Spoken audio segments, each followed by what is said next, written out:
सुना रहा हूँ एक कहानी कल।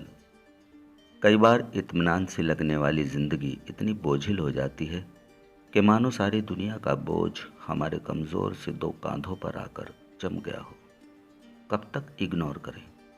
और क्या मेरे इग्नोर करने भर से वो पहाड़ जैसा भारी बोझ अपना वजूद भुलाकर नीम के फूल की एक पंखुड़ी जितना हो जाएगा? और क्या मैं जिम्मेदारी के खतरे से बाहर की जिंदगी को इत्मीनान की जिंदगी सी जीने लगूंगा? यकीन नहीं होता।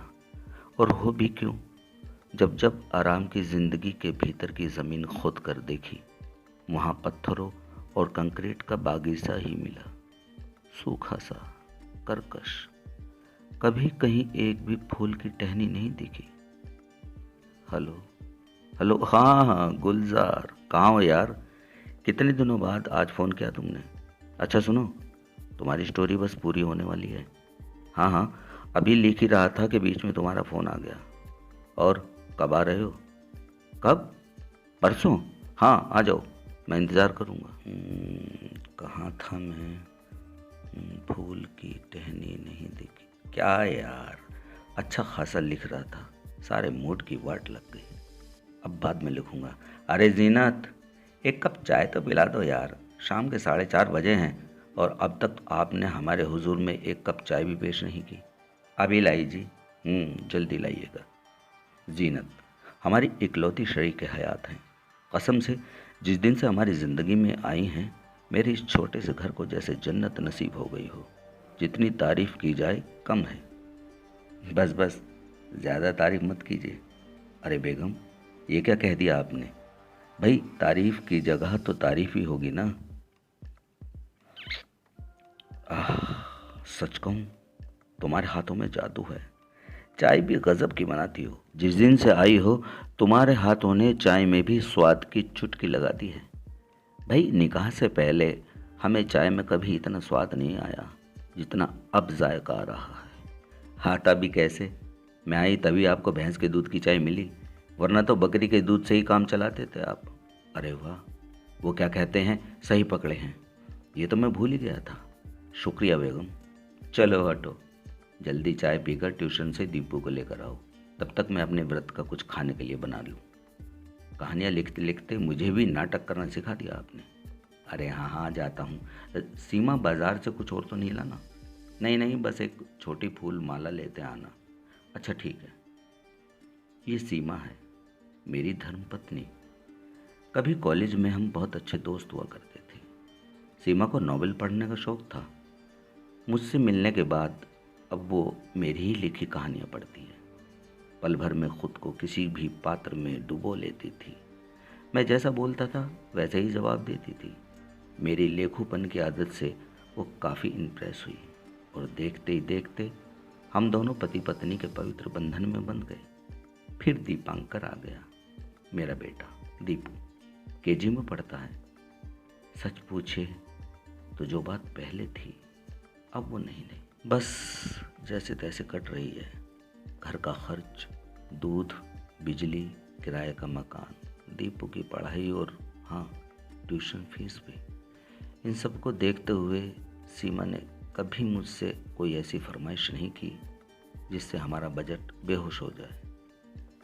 क्या होता है इन छोटी मोटी कहानियों को लिखने से? सच बताऊं, कभी कभी तो कागज़ और पेन का खर्चा भी नहीं निकलता। हेलो, हाँ गुलजार, अच्छा कल ही आ रहे हैं? बहुत अच्छा। नहीं नहीं, कहानी तो बस मैं रात में पूरी हो जाएगी। Okay okay.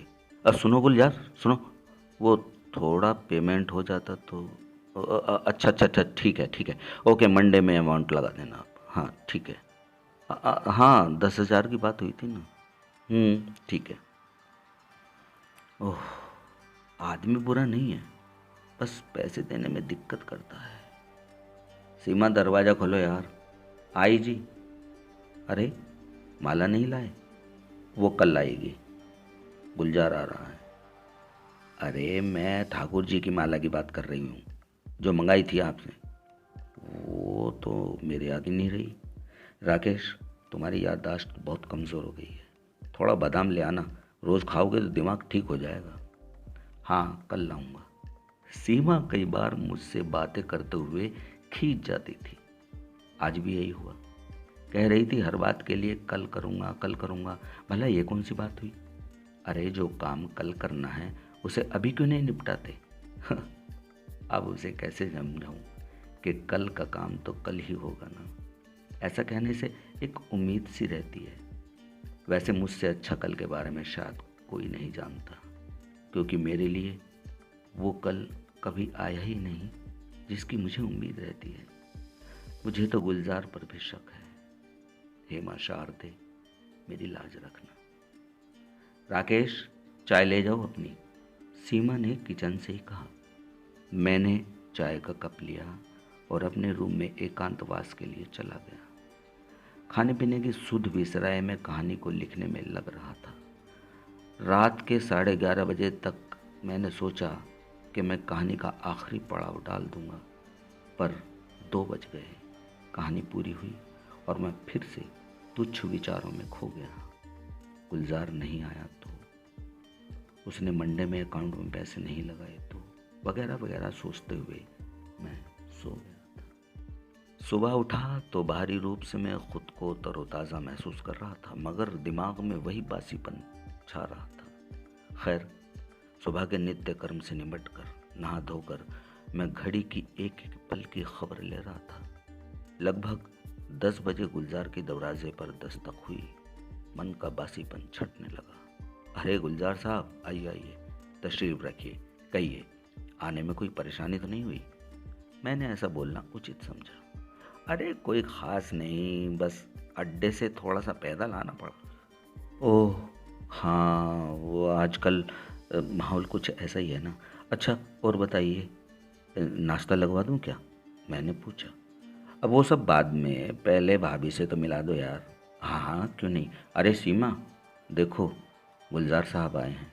जी अभी आई। ये लो, आ गई आपकी भाभी।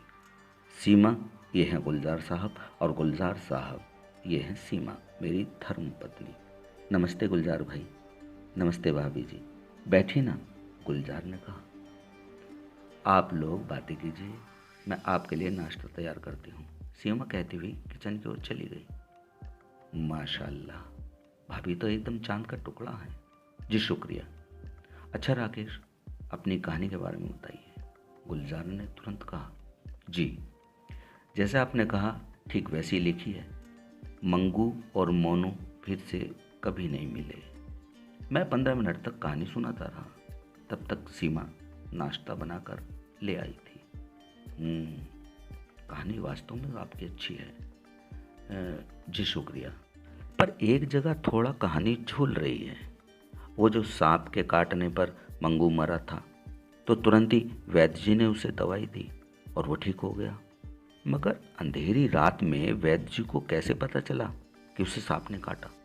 ना ही वो नीला पड़ा था, ना ही दिखाई दे रहा था। गुलजार साहब, वैद्य जी नब्ज से पता लगा लेते हैं कि मरीज को क्या हुआ है। अरे जनाब, वो मरीज कहाँ है? मकतूल है। मकतूल की नब्ज ही बंद है, तो कैसे पता चला कि मंगू की मौत हो गई? गुलजार साहब, सांप का काटा इतनी जल्दी नहीं मरता, उसकी नब्ज चलती रहती है। अच्छा, मुझे नहीं पता था। चलो, आपने मुझे तो बता दिया, मैं पूरी दुनिया को घर घर जाकर बताऊंगा क्या कि देखो जी, मेरी ये कहानी है मंगू की मोनू, इसे ज़रूर पढ़ना। और हाँ, सांप का काटा इतनी जल्दी नहीं मरता कहकर ठहाके लगाने लगा था गुलजार। जनाब मोहतरम गुलजार सिद्दीकी साहब, मैं बस इतना जानता हूँ कि पाठक किसी भी लेखक से ज़्यादा दिमाग रखता है। हम लोग जो परोसते हैं वही खा लेना उनकी मजबूरी नहीं है।